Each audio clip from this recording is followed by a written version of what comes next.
ஹalleluya. கிறிஸ்துவுக்குள் பிரியமானவர்களே, தினம் ஒரு சங்கீதம் என்ற தலைப்பிலே ஒவ்வொரு நாளும் ஒரு சங்கீதத்தை பார்த்து கொண்டு வருகிறோம். இந்த நாட்களிலே 17வது சங்கீதம் முதல் வசனம் இப்படியாய் சொல்லுகிறது: கர்த்தாவே, நியாயத்தை கேட்டருளும், என் கூப்பிடுதலை கவனியும்.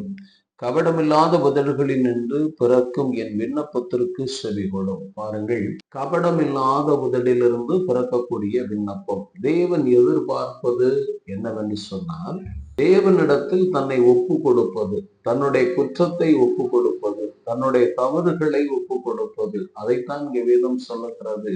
சோதரன் தன் மந்தையில் கடாய் இருக்கையில் ஊனமுள்ளதை கொண்டு வந்து பலி செலுத்துகிறவன் கபடஸ்தன் என்று வேதம் சொல்லுகிறது. நம்முடைய உள்ளத்தில் இருப்பதை நாம் தேவனிடத்தில் மறைத்து நாம் ஜெபிக்கிற பொழுது, தேவனிடத்தில் பேசுகிற பொழுது அந்த ஜெபம் கபடம் உள்ளதாய் இருக்கும். அதனாலதான் இங்கே சங்கீதக்காரன் சொல்லுகிறான், கபடமில்லாத உதடுகளிலிருந்து பிறக்கும் என் விண்ணப்பத்திற்கு செவி கொடும்.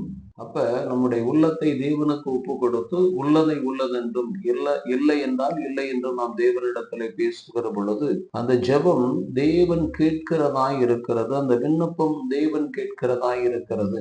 நாம் நினைக்கின்றோம் நாம மாத்திரம்தான் செபிக்கணும் அப்படின்ட்டு. இல்லை, இந்த உலகத்தில் இருக்கிற எல்லா ஜீவராசிகளும் தேவனை தேடுவதுண்டு, செபிப்பதுண்டு, தூதர்களும் செபிப்பதுண்டு. எல்லோரும் தேவனை செபிக்கிறார்கள். பாருங்க, இந்த உலகத்தில் யார் யாரெல்லாம் இருக்கிறாங்களாம், மனுஷருடைய கைக்கும் இம்மையில் தங்கள் பங்கை பெற்றிருக்கிற உலக மக்களின் கைக்கும் உடைய கரத்தினால் என்னை தப்புவையும். பாருங்க, இந்த உலகத்தில் உன்னை மாத்திரம் தேவன் படைக்கவில்லை, எல்லோரையும் படைத்திருக்கிறார். ஆனால் இன்னொரு கூட்டம் இருக்கிறது, இம்மையிலே இந்த உலகத்திலே அவர்கள் இம்மையிலே பங்கை பெற்றிருக்கிறார்கள். அவர்களுக்கு பரலோகம் கிடைக்குமா என்று சொல்ல முடியாது. ஆனால் இம்மையிலே அவர்கள் பங்கை பெற்றிருக்கிறார்கள் என்று வேதம் சொல்லுகிறது. இப்படி அநேக படைப்புகளை தேவன் படைத்திருக்கிறார். எதற்காக என்று சொன்னால், அவர்கள் உதடுகளிலே கபடம் இல்லாமல் தேவனை தேடுகிறார்களா என்று பார்ப்பதற்கு. பாருங்க, அதுல 5வது வசனத்திலே சொல்லப்படுகிறது, என் காலடிகள் வலுவாதபடிக்கு என் நடைகளை உமது வழிகளில் ஸ்திரப்படுத்தும்.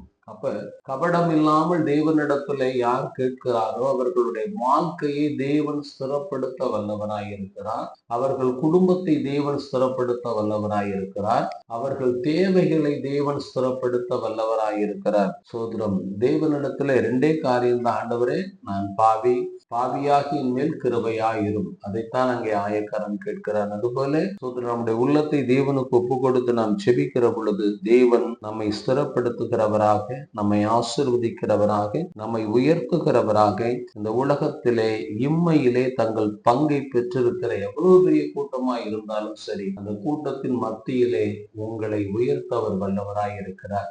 ஜெபிப்போம். எங்கள் அன்புக்கு அதிகமாய் நேசித்து வழி நடத்துகிற எங்கள் அன்பின் நல்ல பிதாவே, கபடமில்லாத உடல்களிலிருந்து பிறக்கும் விண்ணப்பத்தை கேளும், கவனியும் என்று சங்கீதக்காரன் சொன்னது போல, கர்த்தாவே ஸ்தோத்திரம். ஆண்டவரே, தங்கள் உள்ளத்தை ஒப்பு கொடுத்து செபிக்கிற ஒவ்வொரு பிள்ளைகளுக்கும் ஆண்டவரே, இந்த உலகத்திலே நீர் அவர்களை ஸ்திரப்படுத்தி உயர்த்துகிறவராய் இருக்கிறதற்காக உமக்கு நன்றி செலுத்துகிறோம். வார்த்தை கேட்டுக் கொண்டிருக்கிற ஒவ்வொரு பிள்ளைகளையும் குடும்பமாக நீர் ஸ்திரப்படுத்தி உயர்த்துங்க, ஆசீர்வதிங்க. அருமை இரட்சகர் இயேசுவின் நாமத்தில் ஜெபிக்கிறோம். எங்கள் ஜெபம் கேளும் ஜீவனுள்ள நல்ல பிதாவே, ஆமென்.